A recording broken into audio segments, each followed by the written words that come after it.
بسم اللہ الرحمن الرحیم۔ مطالب الفرقان، سورہ الانفطار نمبر 82۔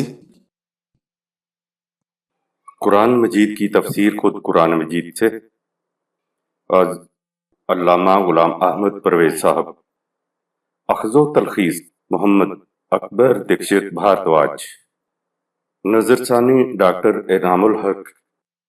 سورہ الانفطار نمبر 82 مکی۔ بسم اللہ الرحمن الرحیم۔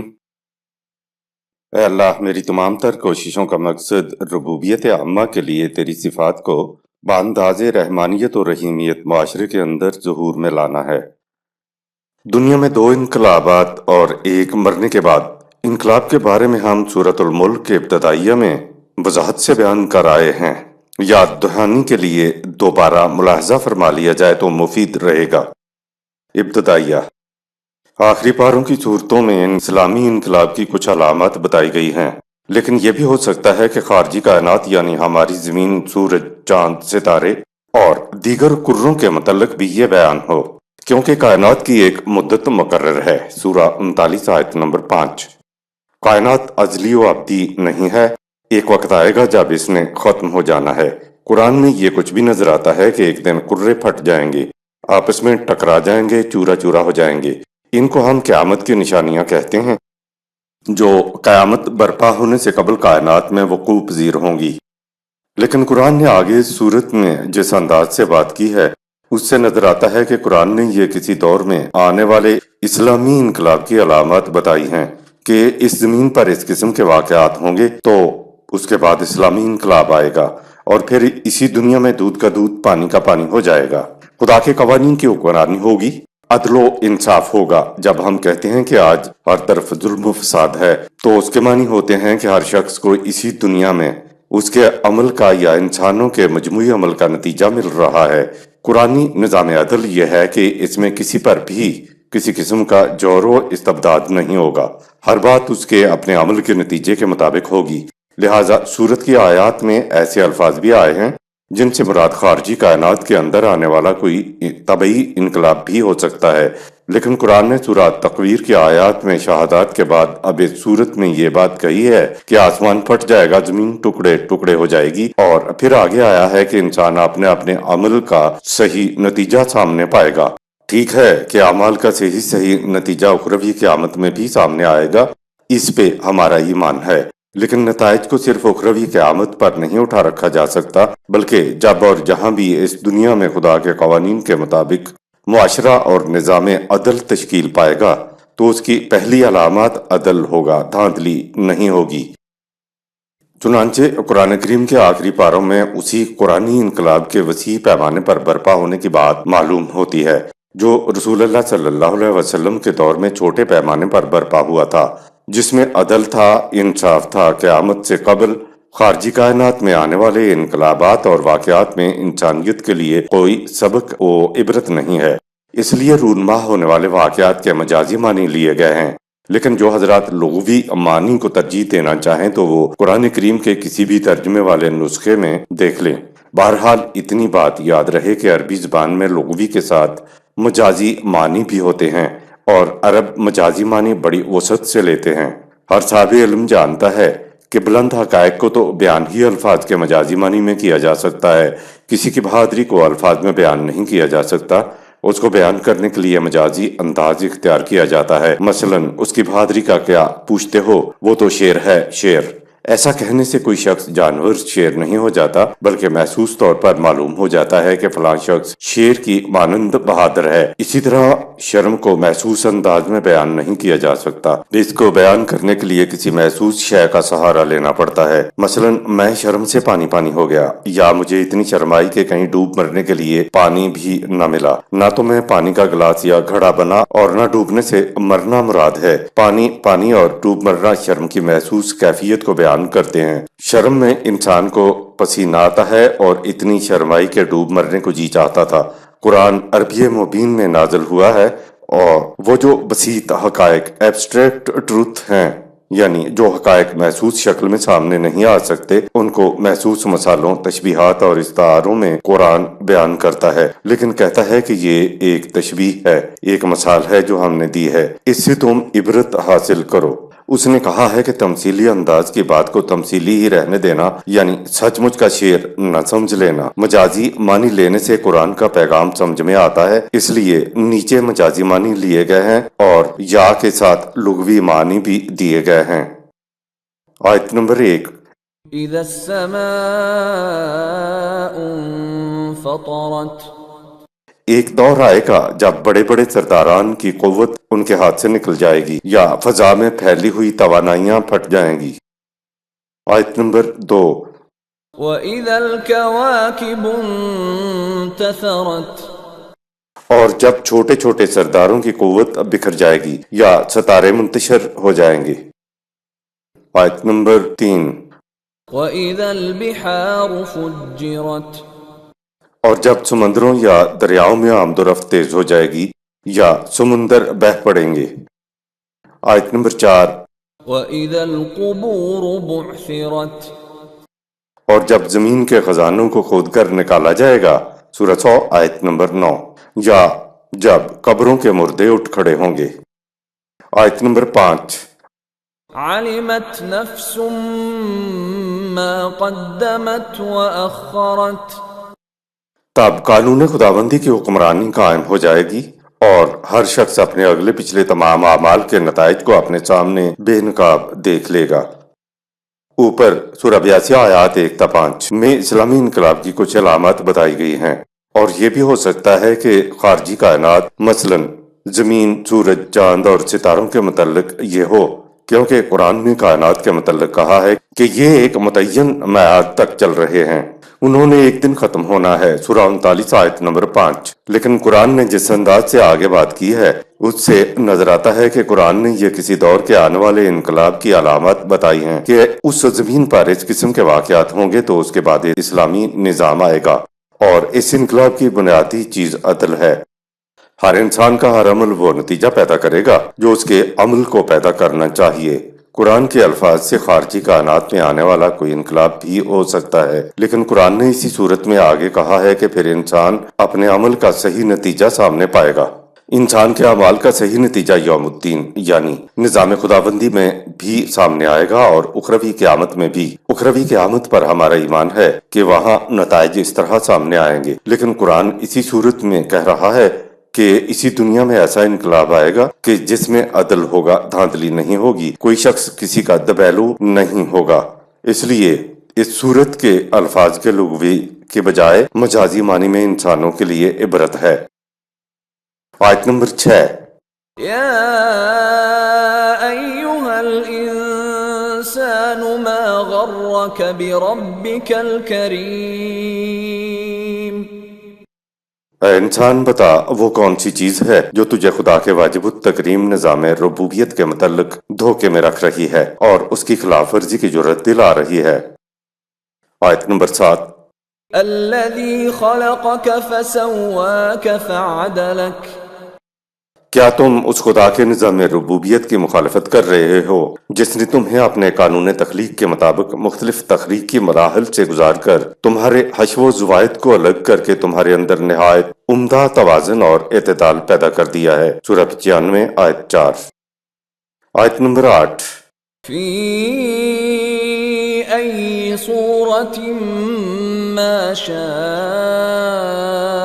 رکبک، اس کے بعد اپنے قانون مشیت کے مطابق تمہیں مناسب پیکر عطا کر دیا، سورہ 59 آیت نمبر 24۔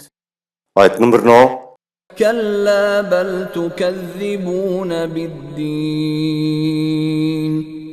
سوچو کہ تم خدا کے قانون مکافات کو جھٹلاتے ہو، لیکن تمہارے جھٹلانے سے کیا ہوتا ہے، کیونکہ الدین دنیا و آخرت میں وہ دور ہے جس میں تمام امور کو قوانین خداوندی کے مطابق طے کیا جائے گا۔ آخرت میں تو اعمال کا نتیجہ خدا کے قوانین کے مطابق برآمد ہوگا ہی، لیکن اسی دنیا میں قوانین خداوندی کے مطابق نظام قائم ہو جائے تو پھر اس دنیا میں بھی اعمال کے ٹھیک ٹھیک نتائج نکلیں گے۔ آیت نمبر 10۔ وَإِنَّ علیکم لحافظین، اس نے یقیناً تم پر محافظ مقرر کر رکھے ہیں۔ آیت نمبر 11۔ کراما کاتبین، وہ محافظ نہایت معزز اور امین ہیں۔ اور آیت نمبر 12۔ یعلمون ما تفعلون، جو کچھ تم کرتے ہو انہیں اس سب کا علم ہوتا ہے، وہ قانون مکافات کے تحت ریکارڈ کرتے رہتے ہیں۔ کرامن کاتبین کہہ کر خدا نے تشبیہاً اپنے قانون مکافات کو سمجھایا ہے۔ قرآن کے انداز کو تمثیلاً و تشبیہاً سمجھا جائے گا، ورنہ خدا کے قانون مکافات کی روح سے ضروری نہیں ہے کہ کوئی لکھنے والا ہو، کوئی ساتھ پہرا دینے والا ہو، تب ہی لوگ گرفت میں آ سکیں گے۔ یہ تو ہمارے ہاں کے دنیاوی نظام میں ہوتا ہے۔ خدا نے انسانوں کو سمجھانے کے لیے انسانی سطح پر اپنے قانون مکافات کو سمجھانے کے لیے کہا کہ ہر انسان کے کندھوں پر 2 فرشتے ہوتے ہیں جن کو کرامن کاتبین کہا جاتا ہے، اور وہ لکھتے رہتے ہیں۔ لیکن حقیقت یہ ہے کہ خدا کا قانون مکافات یہ کام از خود کرتا رہتا ہے۔ انسان کرامن کاتبین کے متعلق کچھ نہیں سمجھ سکتا کہ وہ کیا ہیں، البتہ ان کی خصوصیات بتائی ہیں کہ نمبر 1 وہ تم پر یعنی تمہاری ذات پر محافظ ہیں، نمبر 2 وہ تمہارے اعمال کو ریکارڈ کرنے میں نہایت معزز ہیں، اور نمبر 3 وہ امین ہیں، نیز نمبر 4 ریکارڈ کرنے والے نہایت کرم بھی ہیں۔ کرم لفظ بڑا ہی جامع ہے، کسی میں انسانیت کی جتنی بھی حسنات اور خوبیاں ہونی چاہیے وہ اس ایک لفظ کے اندر آ جاتی ہیں۔ کاتبین کی ایک خصوصیت یہ بھی بتائی کہ نمبر 5 جو تم کرتے ہو وہ اس کو جانتے ہیں۔ کرامن کاتبین غیر محسوس بات ہے تو اس کو محسوس انداز میں یوں سمجھایا کہ اس دنیا میں ہر انسان کا اعمال نامہ اس کی گردن میں لٹک رہا ہے۔ سورہ 17 آیت نمبر 13۔ بس فرق یہ ہے کہ اخروی قیامت کے دن ہر انسان کے اعمال نامے کو کھول دیا جائے گا۔ سورہ 17 آیت نمبر 13۔ یعنی بند کا بند نہیں رہے گا بلکہ اسے کھول دیا جائے گا اور کہا جائے گا لے پڑھ اپنے اعمال نامے کو اور دیکھ لے کہیں کچھ غلط تو نہیں لکھا ہوا ہے۔ سورہ 17 آیت نمبر 14۔ کہا جائے گا کہ تم خود حساب لگا کر بتاؤ، تمہارا نفس یہ بتانے کے لیے کافی ہے کہ تمہارا انجام کیا ہو۔ سورہ 17 آیت نمبر 14۔ نفس سورہ 17 آیت نمبر 14 کا لفظ وہی ہے جسے آج علم النفس کی زبان میں پرسنالٹی یا سائیکی یا خودی کہتے ہیں۔ سارا سوال انسان کے نفس اس کی ذات کا ہے جس پر انسان کے اعمال کے اثرات کے نقوش مرتسم ہوتے رہتے ہیں۔ ان نقوش کو ہر انسان مرنے کے بعد اپنے ساتھ اخروی زندگی میں لے جائے گا، اور یہ نقوش وہاں منشوراً سورہ 17 آیت نمبر 13 ہو جائیں گے، یعنی کھل کر سامنے آ جائیں گے۔ اعمال کی روح سے انسان کا کیا حشر ہو اس کا بھی فیصلہ انسان کا نفس خود ہی کرے گا۔ یہ ہے خدا کا قانون مکافات اور اس کا طریقہ کار۔ سمجھانے کے لیے کرامن کاتبین کہا کہ وہ لکھتے ہیں، لہٰذا لگتا ایسا ہے کہ جو مخفی انسانی قوتیں انسانی اعمال کے اثرات کے نقوش کو انسانی ذات، نفس یا خودی پر مرتسم کرتی ہیں ان کو کرامن کاتبین کہا گیا ہے۔ انسان کا ہر محسوس و غیر محسوس عمل یعنی محسوس اعمال، خیال، خواہش، ارادہ اور آرزو تک کا بھی انسان کی ذات پر اثر پڑتا ہے۔ یہی وہ انسان کے نقوش ہیں جو مرنے کے بعد ساتھ جائیں گے اور وہاں ابھر کر سامنے آ جائیں گے۔ انسانی ذات ہی نے نتائج کو بھگتنا ہوگا۔ انسان کی ذات جسم کے مرنے سے نہیں مرتی، وہ باقی رہتی ہے، اور ذات ہی کے اوپر کرامن کاتبین محافظ مقرر ہیں۔ انسانوں کو سمجھانے کے لیے تمثیلاً کچھ ایسا انداز اختیار کیا گیا ہے کہ عدالت کا سا انداز ہوگا۔ عدالت ہوگی، خدا جج کی حیثیت سے بیٹھا ہوا ہوگا، ملزم پکڑ کر گھسیٹتے ہوئے لائے جائیں گے، گواہ بلائے جائیں گے، کیونکہ انسان اخروی زندگی سے متعلق کچھ بھی نہیں سمجھ سکتا۔ اس لیے سمجھانے کے لیے دنیا میں عدالتوں، گواہوں اور مجرمین کی مثال دی جو ہمارے روزمرہ کا مشاہدہ ہے۔ آیت نمبر 13۔ ان الابرار لفی نعیم، قانون مکافات کی روح سے جو لوگ انسانی زندگی میں وسعت اور کشاد پیدا کرتے ہیں وہ آسائشوں میں رہیں گے۔ قرآن کے مطابق انسانوں کے 2 ہی گروہ ہیں، ایک جہنمی، دوسرا جنتی۔ جب حساب کتاب ہوگا تو ابرار لوگ نعیم میں ہوں گے۔ ابرار کا مادہ بے رے ہے جس کے معنی ہے وہ انسان جن کے دلوں میں دوسرے انسانوں کے متعلق وسعت، فراخی اور کشادگی ہو۔ ابراریت میں انسان نہ صرف دوسروں کے متعلق اچھا سوچتا ہے بلکہ اپنی محنت کی کمائی کو بھی دوسروں کی ضروریات پورا کرنے کے لیے کھلا رکھتا ہے۔ نعیم اس کا مادہ نون عین میم ہے۔ انسان کی ضرورت کی ہر قسم کی آسائشیں اور نعمتیں اور زندگی کی تمام خوشگواریاں وہ سب اس لفظ نعیم میں آ جاتی ہیں۔ آیت نمبر 14۔ وَإِنَّ الْفُجَّارَ لَفِي جَحِيمٍ۔ قانون مکافات کی روح سے جو لوگ انسانی معاشرے میں اور خود اپنی ذات میں انتشار پیدا کرتے ہیں ان کی نشو و نما رک جاتی ہے۔ سورۃ دعا آیت نمبر 27۔ ابرار، فاجر، نعیم اور جہیم کا مفہوم۔ ہمارے ہاں تو نیکی اور بدی کے دو ہی الفاظ ہیں، لیکن قرآن کریم میں متعدد الفاظ آتے ہیں، مثلا مومنین، متقین، مصلحین، محسنین، جن کا ہمارے ہاں ترجمہ نیک کر دیا جاتا ہے، اور مقابلے میں فاسقین، ظالمین، کفار، مشرکین، کاذبین اور فجار کے الفاظ ہیں جن کا ترجمہ گناہگار کر دیا جاتا ہے۔ اس آیت میں لفظ فجار آیا ہے جس سے لفظ فاجر بھی ہے۔ قرآن میں استعمال کیے گئے کوئی سے دو الفاظ کے معنی ایک جیسے نہیں ہوتے۔ عربی مترادفات میں بھی معنی کے شیڈ کا فرق ہوتا ہے۔ قرآن نے شاعری کے انداز میں یہ نہیں کہا کہ وزن پورا کرنے کے لیے کہیں مصلحین کہہ دیا، کہیں محسنین کہہ دیا، کہیں مقربین کہہ دیا، کہیں مومنین کہہ دیا اور کہیں متقین کہہ دیا۔ اسی طرح کہیں فاسقین کہہ دیا، کہیں ظالمین کہہ دیا، کہیں کاذبین اور کہیں فجار کہہ دیا۔ معاذ اللہ، یہ شاعری نہیں ہے۔ قرآن کا ایک ایک لفظ اپنے مفہوم اور معنی کے اعتبار سے پہاڑ کی طرح اٹل ہے، اور وہیں وہ آ سکتا ہے جہاں قرآن نے اس کو استعمال کیا ہے۔ اس کی جگہ کوئی دوسرا لفظ نہیں آ سکتا۔ اگر مترادفات میں سے کوئی دوسرا لفظ رکھا جائے تو مفہوم بدل جاتا ہے۔ اس لیے مصلحین، محسنین، مقربین، مومنین اور متقین کا ترجمہ ہر جگہ نیک نہیں کر دینا چاہیے، اور مقابل میں آنے والے الفاظ کے معنی گناہگار نہیں کر دینے چاہیے۔ یہ درست نہ ہوگا۔ قرآن کے سمجھانے کا ایک انداز یہ بھی ہے کہ وہ متضاد چیزیں لا کر سمجھاتا ہے، جیسے یہاں ابرار لوگوں کو نعیم میں بتایا اور فجار لوگوں کو جہیم میں بتایا۔ ادب اور انشاء میں یہ بڑا بلند اسلوب ہوتا ہے کہ ایک شے کی متضاد شے کو سامنے لا کر اس کا مفہوم واضح کیا جائے، جیسے نور اور ظلمات، اندھیرا اور روشنی۔ آپ دیکھیں گے کہ قرآن متضاد جسٹیفیکیشن چیزوں کو ایک دوسرے کے سامنے لائے گا تاکہ بات زیادہ واضح ہو جائے۔ اس آیت میں قرآن ابرار کے مقابلے میں فجار لایا ہے، لہٰذا جو مفہوم ابرار کا ہے اس کی الٹ معنی فجار کے ہوں گے۔ فجار ہی سے لفظ فجر ہے۔ فجر کے معنی کسی شے کو جسے مجتمع رہنا چاہیے، یعنی جسے کمپیکٹ اور انٹیگریٹڈ حالت میں رہنا چاہیے، اسے الگ الگ کر دینا، ٹکڑے ٹکڑے کر دینا، پھاڑ کے رکھ دینا۔ اسی کو فسق و فجور کہتے ہیں، یعنی جو اپنے مجتمع پیکر سے باہر نکل آیا ہو۔ فجور یعنی الگ الگ کر دینا بہت بڑا جرم ہے۔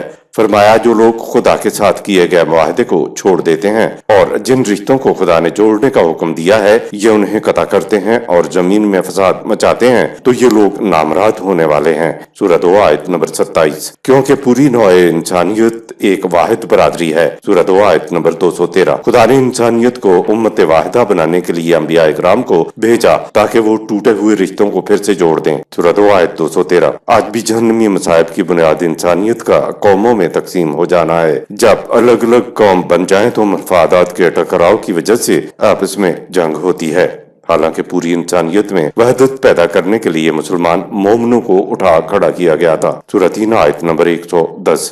لہٰذا فاجر یا فجار اس قوم کو کہا جائے گا جو انسانیت کو ٹکڑے ٹکڑے کر دے، آپس میں تفرقے اور اختلاف پیدا کر لے۔ فجار کے مقابل ابرار آیا ہے، لہٰذا ابرار وہ ہوگا جو پوری انسانیت کو اپنے عمل سے متحد کرے۔ متحد کرنے کے عمل سے لوگوں میں کشادگی، وسعت اور قوت آتی ہے، اور جو تمام انسان ان کے تابع آ جاتے ہیں ایسے ہی لوگ ابرار ہوتے ہیں۔ ابرار لوگ چھوٹے چھوٹے دائروں سے نکل کر اپنے اندر اتنی وسعت پیدا کرتے ہیں کہ انسانیت ایک بڑے دائرے میں سما جائے۔ جس قدر زیادہ وسعت پیدا کرنے والے افراد یا قوم یا کوئی ملت ہوگی اتنی ہی وہ زیادہ ابرار ہوگی اور اتنی ہی وہ نعیم حالت میں آتی چلی جائے گی۔ ویسے بھی آخر الامر انسانیت نے امت واحدہ بننا ہے۔ سورۃ دعا آیت 213۔ قرآن فرقہ بندی کو شرک قرار دیتا ہے۔ تم کہیں مومن ہو کے پھر سے مشرک نہ بن جانا، یعنی اپنے اندر فرقے پیدا نہ کر لینا۔ سورۃ 30 آیات 31-32۔ آج ہم فرقوں میں بٹ گئے ہیں اور ہر ایک فرقہ اپنے آپ کو ناجی یعنی جنتی کہہ رہا ہے اور باقی فرقوں کو جہنمی کہہ رہا ہے، حالانکہ قرآن فرقہ بندی کو شرک کہہ رہا ہے۔ جہیم جہنم والے لوگ وہ ہیں جن کی ترقی رک جائے، کہیں ایک مقام پر کھڑے ہو جائیں، آگے نہ بڑھ سکیں۔ جس قوم میں فجار والی بات ہوگی وہ فرقہ بندی میں بٹی ہوئی ہوگی، یہ رک جائے گی، ان کی ذات کی نشو و نما رک جائے گی۔ تو جہنم کے معنی یہ ہیں۔ آیت نمبر 15۔ يصلونها يوم الدين ظہور نتائج کے دن یا دور میں وہ فجار لوگ اپنے آپ کو جہنم میں پڑا پائیں گے۔ یصلونہا اپنے آپ کو پڑا پائیں گے کا مفہوم۔ یہاں وہی یوم الدین آیا، یعنی مکافات عمل اعمال کے نتائج۔ جب یہ لوگ اپنی روش زندگی کے نتائج کو دیکھیں گے تو انہیں معلوم ہو جائے گا کہ اپنے اعمال کے نتیجے کے طور پر یہ تو واقعی رک گئے ہیں، قوموں کی صف میں آگے نہیں بڑھ رہے ہیں، روک دیے گئے ہیں، ارتقاء رک گیا ہے۔ تو ان کا یہ رک جانا جہنم ہے۔ جہنم یا جہنم کے بارے میں تو یہ تصور ہے کہ وہاں کوئی جہنم بنی بنائی موجود ہے جس میں شعلے بھڑک رہے ہوں گے، اس میں ڈالا جائے گا، اور جنت کے بارے میں یہ تصور کے باغات ہوں گے جس میں داخل کیے جائیں گے۔ ایسا نہیں ہے، بلکہ وہ اپنے اعمال کے نتیجے میں جنت یا جہنم میں اپنے آپ کو مدخول یا پڑا پائیں گے۔ جہنم کے گڑھے میں نہیں پھینکا جائے گا، اعمال کے نتائج جنت و جہنم کی صورت اختیار کر لیں گے۔ یہ ہے یصلونہا۔ اب سوال یہ ہے کہ آخر یہ ہوگا کیا؟ کہا فَأَصَابَهُمْ سَيِّئَاتُ مَا كَسَبُوا، سورہ 39 آیت نمبر 51۔ جو کچھ ناہمواریاں اور غلط کام کیے ہوں گے وہ فَأَصَابَهُمْ ہے، یعنی ان کے نتائج ان تک آ پہنچیں گے۔ فَأَصَابَهُمْ کو نمایاں کرنے کے لیے تمہارے سامنے لے آیا جائے گا، جو تمہیں گھیر لیں گے۔ تو گویا انسان کی جتنی بھی غلط کاریاں ہیں وہی جہنم ہیں، بس ان کا نمایاں ہو کر سامنے آنے کی دیر ہے۔ لیکن اہل بصیرت تو جہنم کو اس دنیا میں بھی دیکھ لیتے ہیں۔ آیت نمبر 16۔ وما هم عنها بغائبين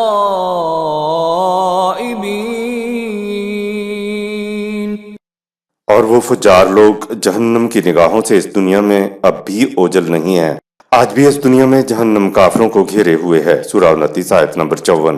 یہ پریشانیاں، مصیبتیں، زبوں حالی، مفلسی اور ناداری ہم مسلمانوں پر چھائی ہوئی ہے۔ تو یہ جہنم نہیں تو اور کیا ہے؟ اس وقت جہنم ہماری آنکھوں سے اوجل ہے، لیکن ظہور نتائج کے وقت نگاہوں سے اوجل جہنم کو نمودار کر دیا جائے گا، سورہ 89 آیت نمبر 36۔ لیکن اوجل جہنم کو کن لوگوں کے سامنے اس دنیا میں نمودار کر دیا جائے گا؟ فرمایا جو دیکھ سکتا ہے، سورہ 89 آیت نمبر 36۔ اہل بصیرت ہے، اندھے کو تو دنیا میں وہ بھی نظر نہیں آ سکے گی۔ آیت نمبر 17۔ وما أدراك ما يوم الدين تجھے خدا کے سوا اور کون بتا سکتا ہے کہ یوم الدین کی کیفیت کیا ہوگی؟ آیت نمبر 18۔ ثم ما أدراك ما يوم الدين یقیناً خدا کے سوا تمہیں کوئی نہیں بتا سکتا کہ یوم الدین کی کیا کیفیت ہوگی۔ لو سنو، آیت نمبر 19۔ يوم لا تملك نفس لنفس شيئا والأمر يومئذ لله